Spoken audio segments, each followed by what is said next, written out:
Hello and welcome to At the Forefront, Fintech Conversations. I'm Michael Kingsley. I'm a Senior Vice President at Forefront Communications. And Forefront's a strategic communications, marketing, and PR firm focused on the capital markets and institutional fintech sectors. Today, I'm speaking with Shawn Samuel and James Baxter of our client LiquidityBook. Hi, guys. Hi, Michael. Yeah. LiquidityBook's a leading provider of cloud-native trading solutions for the buy side and the sell side. Shawn's the CTO and James is head of global buy side sales. All right, guys, let's get right into it. Tell us about LiquidityBook, what you guys do and who your clients are. Great. So LiquidityBook, we're about 15 years old as a firm. We provide trading solutions to everybody in the professional market space. Our clients are both buy side and sell side, asset management firms, hedge funds, everything from startups up to tens of $billion plus multi-strat, multi-manager firms, and the sell side, brokerages for their trading systems, and then also clearing firms providing all their trading and straight through processing systems. So we've been around, like I said, for about 15 years. We've bootstrapped and sort of just grown steadily throughout that time. And for the first half of our life, we provided really a lot of trading infrastructure to the street. So, we've actually always had, what are, very topical terms today in terms of SaaS, multi-tenant, and API first. That's what we were providing 15 years ago before those terms were even a thing or popular. And as a result, we just kind of steadily grew providing these kind of flexible infrastructure services. About 9 years ago, we realized there's a huge gap. And we went and combined what was really today you would call an OMS as a service, something that could plug in wherever a client needed these different types of capabilities, and combined it with building a modern web-based application to really leapfrog and provide a next generation order management system. And today that's our primary business line is order management and everything around it, fixed network, risk gateways, and still all the kind of infrastructure that a firm might need for trading. So like I said, our client base spans across both the buy side and the sell side. And it's really interesting for me because that actually is the proof point of what I say is, LiquidityBook's single greatest differentiator is flexibility. However, a client needs to build or think about their workflow, how they run their business or service their clients, LiquidityBook meets them where they live, not putting them in the straitjacket of a system. And, the biggest proof point is unlike literally any other vendor in the space, we provide all of those clients one solution out of one code base and one deployed system, which, first of all, almost every OMS vendor in the space really only services one of those niches principally, asset management, hedge funds, brokerages, and even the ones that complete across multiple segments actually have completely different products in most cases for every single one. And that's really the core of the LiquidityBook story. Today, if you ask most users in the space, they would say they see their OMS as a necessary evil. It's not fun. It's not easy to use. Doesn't necessarily make their life better, but they have to use it. And our fundamental goal is for users to see it as something that makes their lives easier, actually lets them service their clients better, get their job done better. And having been doing that for 8 years now, that's what we see across our client base, clients who are happy, referenceable, and actually feel like we're delivering solutions that actually let them do their job better, which, in today's world is more necessary than ever. So thanks for that. And of the solutions, the newest one, you guys are announcing it actually today as we're recording this, is LBX Portal. James, do you want to tell us about LBX Portal, what that means for you and for the market? Yeah, sure. So LBX Portal is essentially a repackaging of our current full OEMS offering to essentially something slimmer. We're calling it a portal. Some may, when they see this at first glance, they'll say it's an EMS. And you can argue that, and I'll talk about that in just a minute. But whenever you go to market with something like this and do a press release like we did today, there's going to be assumption by a small group that thinks this is a brand new product, or it's in beta form, or it's something that LiquidityBook has been building over the past year and just decided to go to market. And that is certainly not the case. Our full offering has been in the marketplace for 15 years. It's been battle tested by the likes of very large hedge funds, asset managers, very well-known broker dealers, outsourced trade desks. So this by no means is a new system. The concept of the LBX portal has actually been in use by two key outsourced trade desk partners of ours, right? So again, certainly not a new system, just a new name that we're giving it in terms of going out to the marketplace. So why are we talking about this? Why did we do a press release on it? So we've seen an increase in demand from the outsourced trade desk broker dealer space for a very simple technology platform to arm their buy side clients with a way to trade with them electronically. And if you take a sort of a step back and you just look at the outsourced trade desk space specifically, it has expanded quite a bit over the past couple of years. If you think about most managers today, they're either fully outsourcing their trading or they're supplementing it in a way. And by that, I mean, they may have their own internal trade desk, but they want access to additional liquidity. So they're engaging an outsourced trade desk. Or they want access to global markets. They don't have a global presence in EMEA or APAC. So what do? They engage an outsourced trade desk to get that access. So, there with that market expanding significantly means that they now have more clients, right? And a big chunk of that client group is trading in a manual form, a manual process. And by that, I mean that they're sending orders over the phone. They're using some sort of chat session. They're emailing orders. And as you can imagine, that puts a lot of risk on these outsourced trade desks. And this is one of the major components that LBX Portal addresses, right? So what is LBX Portal in a nutshell at a high level?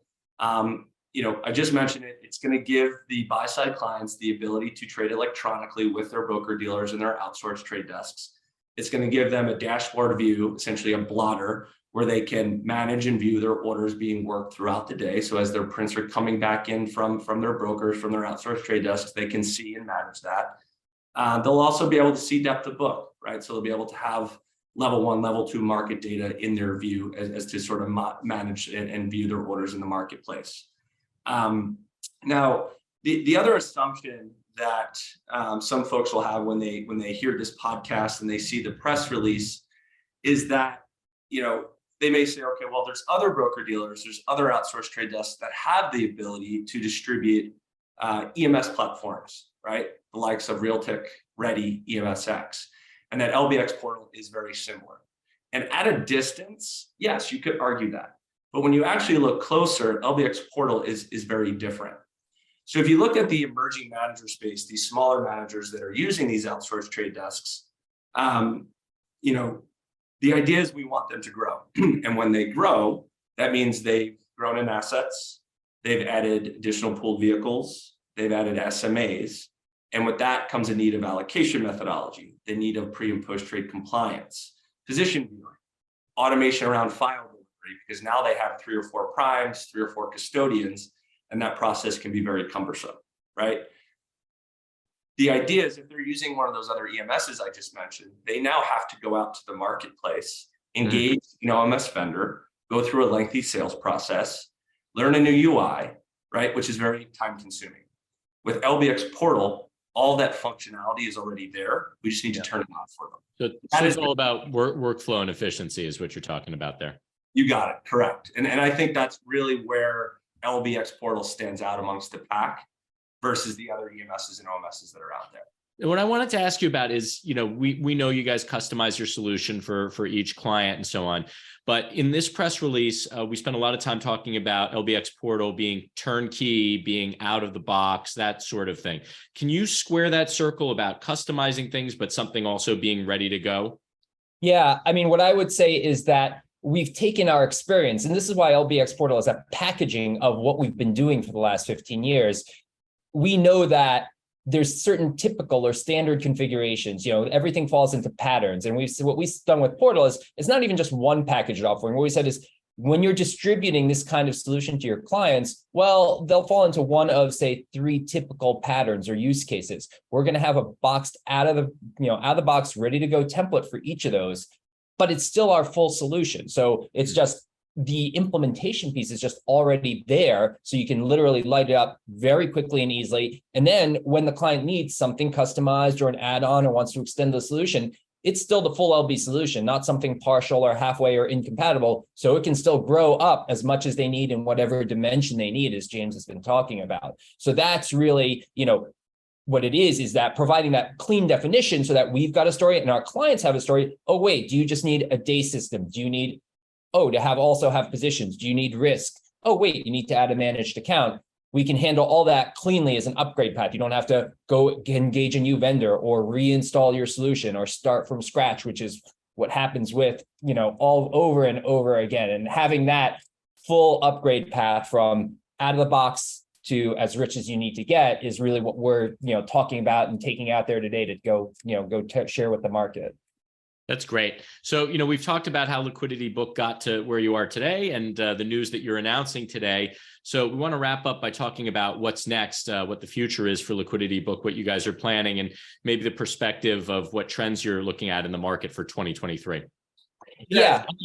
Either one. It doesn't matter. Big picture, I would say it's still all about doing it more than ever. It's about doing more with less. Everybody's getting pressured on margins. Everybody has to handle more business, more flow, more volume, more clients, more managed accounts with less resources. As a result, vendors have to step up and help their clients be more efficient. We've talked about efficiency for years, and now the market is, really realizing this is a must-have, not a nice-to-have. It's not something that improves my margins. I'm going to have to do it to stay competitive and stay viable and not risk my business. So that's the biggest thing we see is that growth of complexity means you need a system that can handle that and keep growing with you and not be something you install once and doesn't have to change. That's just no longer viable and is only getting more pressing every day in today's market, which is why we see every day, we see more and more firms coming to us saying, yeah, nobody wants to switch systems, but it's necessary. And we have a smooth playbook for doing that. Alongside that, I'd say, one of the biggest stories is just the growth of automation, APIs, and integration. The whole, storyline we're seeing, everybody's seeing today about everybody is a quant, everybody's programming. We're seeing that in spades. Half of our new onboards are doing some form of API or automation integration and offering a single solution that combines that with a very rich front-end experience for your traditional users is not just a nice to have, it's becoming a must have. These days, more and more hedge funds have quant groups sitting right alongside manual trading groups. And you have to have one system for that, not two parallel silos that have risk of replication problems, not just cost management problems. I'd say in terms of how the market is reacting to that, I would say, the amazing thing we're seeing in terms of that is we've started doing a lot more marketing around that story this year. We've put out some pieces on APIs and API integration and automation. And every time we do, it's amazing, not just good stuff, but we're seeing new prospects and clients coming back to us to ask us for meetings and to talk about that because there's clearly this untapped demand in the market that's growing. And so, we're seeing that validated by people are hungry for these solutions and hungry for stories around these solutions, which has been great to see that uptake in interest this year. That's great. James, did you have anything to add to that? Yeah, so obviously with LBX Portal coming out, I'd expect at least a dozen new partners as it relates to LBX Portal coming on board over the next, couple months. We have a couple of implementations currently that are wrapping up to get clients live and trading early next year. We've got a handful of contracts that we're finalizing negotiations with as we speak. So our folks are certainly going to be, busy sort of end of year, beginning of year. And then, look, I think after we sort of take stock of where we're at with everything, and obviously a lot of what we do, and this is something Shawn can certainly talk about in terms of roadmap, but a lot of the roadmap gets dictated on market conditions, right? What does the market look like for the end of the year? What does it look like going into next year? So it'll be interesting to see where the 23 wave takes us. Thank you. That's great note to wrap up on. So Shawn and James, thank you so much for your time today. If you'd like to learn more about LiquidityBook, you can visit their website at liquiditybook.com. If you'd like to learn more about Forefront, you can visit us at forefrontcoms, that's COMMS.com. So our thanks again to Shawn and James, and thanks very much to all of you for watching and listening.